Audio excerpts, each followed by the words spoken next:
Good morning, ladies and gentlemen. My name is Dr. Selva. I'm a consultant urologist with the Sunway Medical Center Velocity, and I'm here to talk to you about genital urinary cancers and particularly male-related cancers.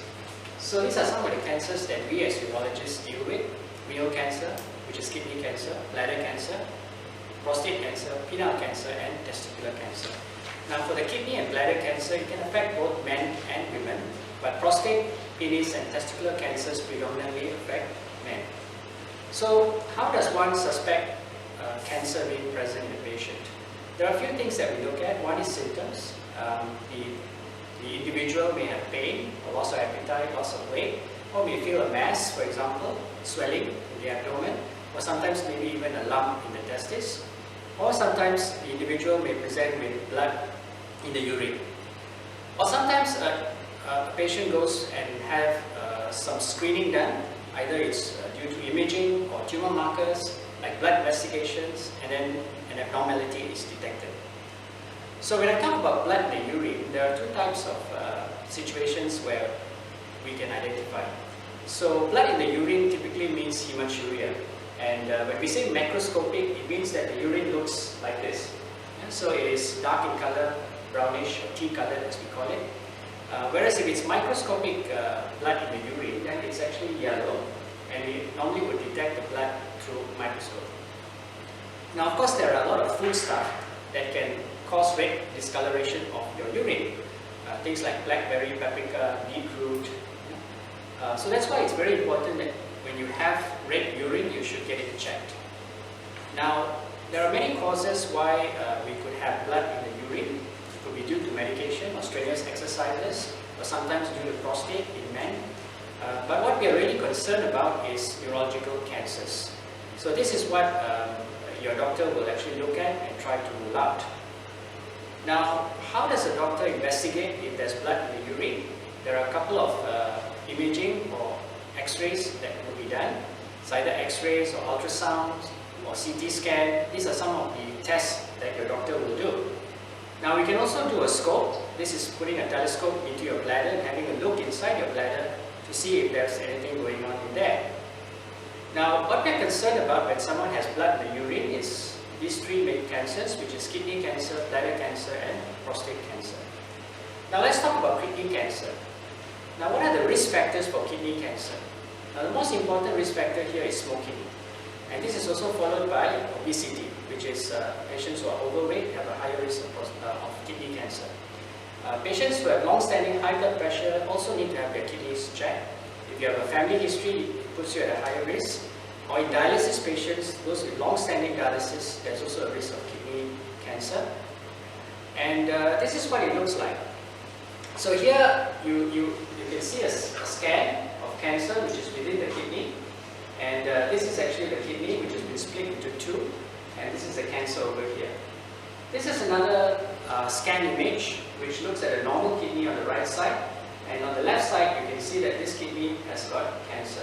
And in this patient, almost 75% of his kidney is filled up by this cancer. So in both those cases that I've shown you, we have no choice except we have to remove the kidney. So the patient is left with only one normal kidney. And the surgery that is done nowadays can be done through a keyhole surgery. So this is an example of keyhole surgery. So we need not make any long incisions anymore to remove the kidney. We can do it using keyhole surgery, which gives a faster recovery to the patient. So the problem here is that if these cancers are detected late, when they already occupy the entire kidney, you have a risk of losing the entire kidney through surgery. So it's very important that we detect these cancers early. And how do we detect these cancers? It's by doing a simple ultrasound.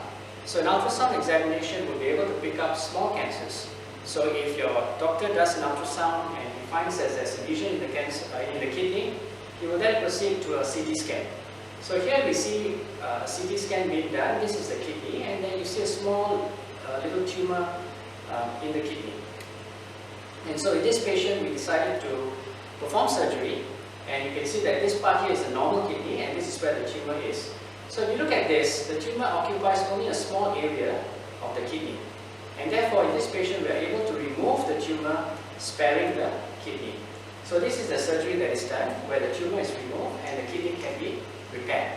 So in this case, when the cancer is detected early, we are able to actually spare the kidney. So the patient doesn't lose the kidney like in the earlier cases that you saw. So this case, where you see there's a big tumor occupying almost the whole kidney, the poor patient has to lose his kidney. Whereas in this case, a small tumor, the tumor is removed and the kidney is spared. So what I'm trying to say here is that early detection in kidney cancers helps to preserve the kidney, preserve kidney function, and can potentially give you a cure. What about bladder cancer? These are the risk factors for bladder cancer, and again you see that smoking is a very common risk factor. Now there are other risk factors like those who are involved in petroleum industry, agriculture, those who deal with paint, the thinner in paint. These people are more prone to have bladder cancer. Now this is what bladder cancer looks like. This is an endoscopic view, meaning that we have done a scope into the bladder, and this is what the cancer looks like. It's like a little bit of coral that you see in the sea. These are more pictures showing you what the bladder cancer actually looks like. Now bladder cancer actually starts on the inner surface of the bladder, and as it gets bigger, it starts going deeper into the muscle layer of the bladder. So when the bladder cancer is still in the inner layer, we can actually spare the bladder, meaning that the doctor can treat these cancers endoscopically using a scope without having to remove the whole bladder. But once the cancer extends into the muscle or the deeper layers of the bladder, as you see here, then these cancers cannot be treated endoscopically anymore and the whole bladder will be removed. So this is what I mean by endoscopic surgery. We can actually introduce a telescope into the bladder and we can resect the tumor and therefore remove the tumor and spare your bladder. So this is an example of a patient who has a tumor in the bladder, and we are able to remove the tumor by scraping it off using an endoscope, and this particular patient does not need to lose the whole bladder. Unfortunately, in this patient, this is a CT scan, this is the bladder. You can see that almost 1/3 of the bladder is occupied by cancer. This is the area where the cancer is. So in this particular patient, we will not be able to treat endoscopically. So the patient will end up losing the entire bladder. So the surgery that has to be performed is what we call a cystectomy. We remove the entire bladder. And in the female patient, we have to also remove the uterus together with the bladder. So this is quite morbid surgery because when you don't have your bladder, then we have to reconstruct. So we sometimes use a small segment of bowel, your intestine, join it with the tubes, urine tubes, and so you will pee from here, and there's a bag that you need to carry. Alternatively, we can also reconstruct a new bladder using small bowel and to allow you to pee from below as normal. But these are all very big surgeries. So obviously, it's associated with some complications. So the key point here is that early detection of these bladder cancers will be more easier to manage and will avoid those kind of morbid operations. Now we come to prostate. Yeah. So this is the prostate gland. So prostate cancer is only found in men because only men have prostate. And this is bladder, this is the urine passage, and this is where the prostate is located. Usually the size is that of a walnut. Now these are the two common problems that we have with our prostate. The most common one being BPH or benign prostate hyperplasia. And what we are all concerned about, of course, is prostate cancer. Now these are the risk factors of prostate cancer. If you have a family history of prostate cancer or breast cancer, you are having twice the risk of getting prostate cancer. Similarly, a diet that's rich in fat as well as rich in meat, that will also put you at a higher risk. And of course, age, as you get older, you stand a higher risk of getting prostate cancer, especially when you are above the age of 60 or 70. Now in Malaysia, prostate cancer was ranked as the 4th most common cancer in males, but now it's actually moved up to number 3. Now, in prostate cancer, a patient may or may not have symptoms. Now, what sort of symptoms are we looking at? So we collectively call it the lower urinary tract symptoms, or LUTS in short. So we have what we call voiding symptoms. These are things like when you go to the toilet, you have to wait before you can initiate urine. You find that the flow of urine is slow, and after you pee, you find that you have not emptied your bladder well, or you have dribbling of the urine at the end of it. You may also have what we call storage symptoms, where you get up at night frequently to pass urine, or you go very frequent in the daytime or you have urgency, meaning that you can't hold your urine. So these are all symptoms which should get you to see a doctor to get your prostate checked. Now, how does a doctor evaluate your prostate? Of course, we take a clinical history, meaning that we find out from you what are the problems that you're suffering from. We also take a sexual history. We sometimes get you to fill up some questionnaires. We need to do a urine examination on you. We also do a study known as a uroflow, where you pee into a machine and we can monitor to see how well you're passing urine, as well as doing a bladder scan to see whether you empty your bladder well. Now, on top of that, we also do a scan for your urinary system and do some blood investigations, what we call as a PSA. PSA is actually a tumor marker that we use to investigate the prostate. Now, the doctor also will do this examination. This is called a digital rectal examination, where we insert our finger through the anus and we actually palpate to feel the prostate. Now, nowadays, we have very good imaging for the prostate. This is something known as a multi-parametric MRI. So you'll find that when a doctor suspects that you may have something in your prostate, then he may suggest to you to have this particular examination known as a multi-parametric MRI. Now, if the multi-parametric MRI shows that yes, there is something suspicious in the prostate, the doctor will then proceed to doing a prostate biopsy. Now, the prostate biopsy can be done in many ways. It can be done through your rectum, this way, or it can be done through the perineum, through the skin, in this technique. And nowadays we have something known as fusion biopsy, which helps us to improve the accuracy of doing the biopsy and getting a diagnosis. And then, of course, we need to stage, meaning that we need to find out whether your cancer is early stage or has advanced beyond the prostate. So this is where staging comes in. So if it is stage 1 or 2, it's still confined within your prostate, but when it's 3 and 4, it has already gone beyond the prostate. Now, in a patient who is diagnosed with prostate cancer, of course they go through all these phases. There's always the initial shock of knowing that you have prostate cancer, and then of course comes the acceptance or denial, and then you become open to discussion. Now, this is very important, where there has to be a very open discussion between the doctor and the patient to discuss about this diagnosis of cancer. And finally, the patient is able to make an informed treatment decision. This is because there are many treatments available for prostate cancer, and these treatments, of course, are not without side effects. So this is something that a doctor and a patient will discuss. Maybe it might take a few sessions to discuss on this. And then finally, the patient undergoes the treatment that he chooses, and he also has to cope with the side effects, and finally, he has to live with the cancer. So for these last 3 stages, we are lucky in Malaysia. We have a Prostate Cancer Society in Malaysia, which has done a very good job in being patient advocates. So they are cancer survivors who actually talk to patients, and they do support groups and help patients to cope with their cancers. So the treatment for early prostate cancer, there are a few. We now have this service available in Malaysia since 2004. This is the robotic prostate surgery. So it's a keyhole surgery for the prostate, which is conducted using a robotic system. And this is available in a few hospitals, both in government as well as in the private sector in Malaysia. We also can treat the prostate with radiotherapy. This is also available in Malaysia. And we also have another form of radiotherapy known as brachytherapy, where we're actually introducing radioactive seeds into the prostate to kill off the cancer cells. And this service is also available in Institute Cancer, Negara. So this is brachytherapy. So here again, what I would like to emphasize is that early detection of prostate cancer gives you the best chance for cure. Now finally, the last 2 cancers, penile cancer. So penile cancer is cancer which affects the male penis. Now what are the risk factors for penile cancer? The most important one is phimosis. Phimosis means the foreskin is tight. So as you become an adult, you find that your foreskin is so tight that you cannot retract it backwards. You can't see the head of the penis. If this condition persists, then you can end up having infection of the foreskin and the head of the penis. And this can, in long term, lead to cancer. Similarly, those who are smokers are more prone to develop penile cancer. Those who have HPV infection, I think you've heard of HPV infection in cervical cancer, it can also happen in penile cancer.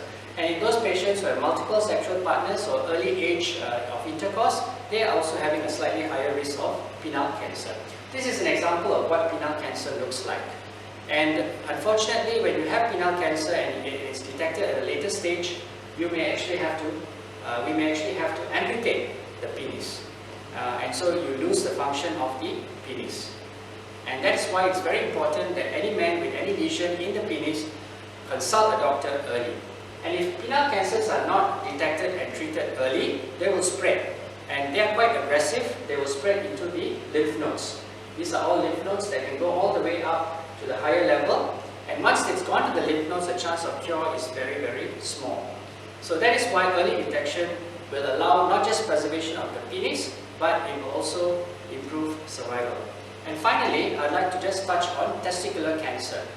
So early detection of testicular cancer can be from any of this. A man may find a lump in the testis, or there may be swelling in the testis itself, or there may be fluid around the testis, there may be pain, or sometimes even breast enlargement. So these are signs which should alarm you and you should see a doctor. Now the diagnosis is usually done through clinical examination, ultrasound, as well as blood investigation. And these are the risk factors for testicular cancer. The normal age group for you to develop testicular cancer is 20 to 45 years old. If you have family history, you're higher risk. Or if you previously had cancer in one testis, you may have cancer in the other testis. Or in childhood, if you have undescended testis and you have to have surgery to bring your testis back down to the scrotum, you have a higher risk. Or in infertile men with small testis, you do have a higher risk. There are also some genetic abnormalities which puts you at risk for testicular cancer. So in testicular cancer, usually we have to remove the testicle. So when you remove one testis, you are left with the other testis. Now there are a lot of men who fear losing the testicle. But let me reassure you that when you lose a testicle, it does not necessarily mean that you will be infertile. Sperm banking options are available, and if you're worried about for cosmetic reasons, testicular prosthesis are also available. And you can have normal erections and normal sexual function. What is important is that if you have testis cancer and you lose one testis, you must always do regular self-examination of the remaining testis. Because if you have testis cancer and it's not treated, again, the cancer can spread to the lymph nodes, and if you leave it to stage 3, it can even spread up to the liver and the lungs. So with that, I would like to give you a few take-home messages. All genital urinary cancers are potentially curable by surgery. Now, awareness among public and healthcare workers are important for early referral of these patients, and for you as a patient, if you have some of the signs that I mentioned to you or symptoms, you should see a doctor. And good diagnostic tools are available for early diagnosis. And treatment of these cancers, when done early, are potentially curable, but when you treat these cancers at a late stage, it can come with a very heavy cost. So finally, the prevention of cancer means healthy lifestyle, which should actually start from childhood. So thank you very much for your attention, and it was a pleasure talking to you. So I have some questions here. The first question, perhaps maybe I will go to the first question. Will the treatments affect or cause harm to a patient's sex life? Well, let's look at the male-related cancers, prostate cancer, penis cancers, and testicular cancers. Now, I mentioned a little bit about the sex life in all of those cancers. Now, a lot of treatment, of course, for the prostate cancer, once you remove a patient's prostate, you're not able to produce any sperm. So, of course, you will be infertile. In terms of erection, a lot of these treatments will affect the erection, and therefore the doctors would recommend certain treatment to improve your erection. So yes, there will be some effect on the sex life when we do treatments for prostate cancer. Similarly, for penile cancer, if it's detected early, we can preserve the penis, and therefore you can still have a normal sexual life. But however, if it's detected late, we have to do penile amputation, and of course you will lose your penis. Now for testis cancer, I've already touched on that. Most of the time, even with one testis, you will definitely have normal function, and you can sometimes even preserve your fertility. Now, I have another question here. Does masturbating increase my risk of prostate cancer? Well, here we're talking about ejaculation. Now, there have been some studies that have shown that when you ejaculate more often, it may actually be protective against prostate cancer. But of course, there are very conflicting views on this proposal because you have to ejaculate a certain number of times every month in order to see that reduction in risk of prostate cancer. And sometimes that may not be humanly possible for some people.